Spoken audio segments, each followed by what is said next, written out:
3 years ago, my partner and I bought our first home. It wasn't huge, it wasn't fancy, but it was ours.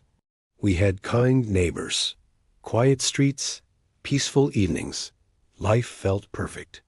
So perfect that when our next-door neighbors decided to sell their larger house, we jumped at the opportunity.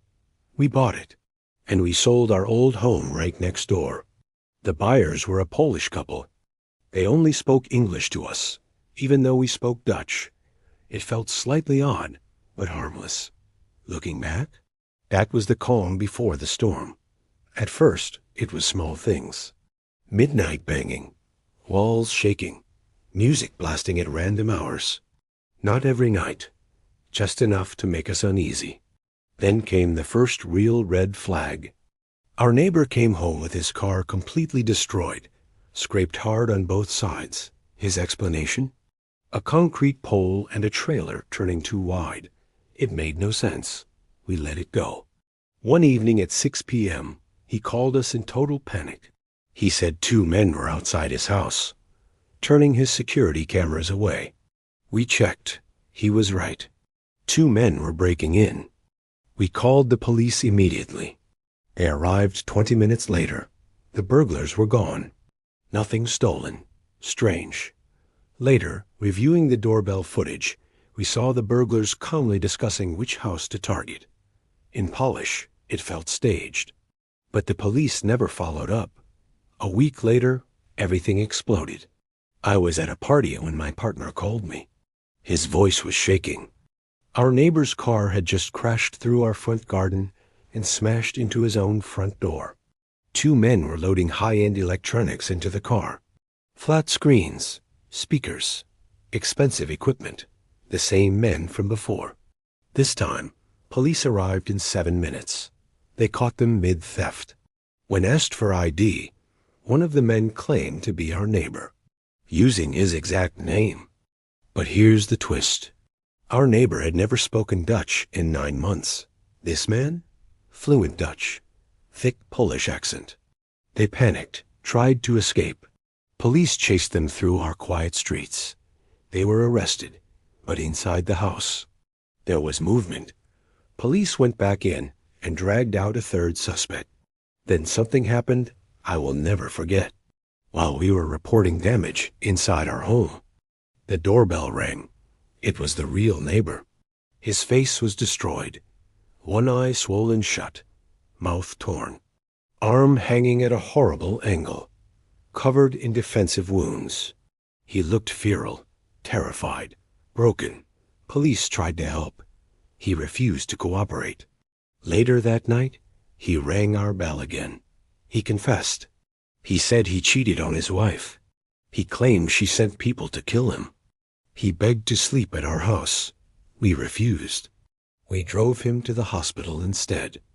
Then we locked ourselves inside. At 1 a.m., our dog growled. That deep growl. Someone was outside. We checked the camera. It was him, back from the hospital, standing on our porch, ringing the bell, over and over. Then headlights appeared on the street.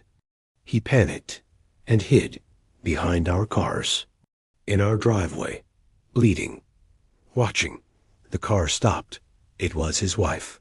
She saw him, and she began to wail. A sound I will never forget. Raw, haunting, like something dying. They got into the car and disappeared. We never saw him again. His wife returned alone days later. She told us she would never see him again. Drugs? Debt? Organized crime? I don't know. And honestly, I don't want to. But this wasn't the only time something like this happened. Years earlier, in Canada, I experienced something even darker. I was 15. My bedroom was at ground level. One wall connected to the garage. The other had a large window facing the backyard, with broken blinds. At night, I watched YouTube to fall asleep. That's when I started hearing it, shuffling, breathing, right outside my window. Every time I paused the video, silence. I thought it was my imagination, until I saw movement, reflected in my closet mirror. A silhouette, watching me. My dad checked outside. Nothing. This continued for years. Always late at night, always in warmer months. Then one winter night during a windstorm, police lights flashed outside. My dad had seen him, a man, standing outside my window, staring in. When my dad yelled, he ran, jumped the fence effortlessly, like he'd done it many times before, because he probably had. I wasn't imagining it. Someone had been watching me for years. And if that wasn't enough, there was one more story. Another house. Another basement bedroom. Strange noises in the walls. Laughter at 2 a.m. Then one night, heavy footsteps through the baby monitor. My baby sister crying. A whisper. A crash. I grabbed my dad's rifle, unloaded, and ran downstairs. No one there. But days later, police found something hidden behind my bookshelf. A secret crawl space. Food wrappers. A knife. A partially eaten apple. Someone had been living inside our walls, watching me through a tiny hole that pointed directly at my bed. They escaped through the basement window.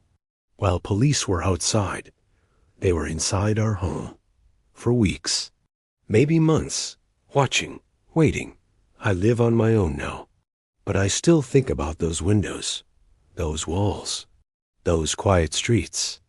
Because sometimes the scariest part isn't what happens. It's how long it happens before you realize it's real.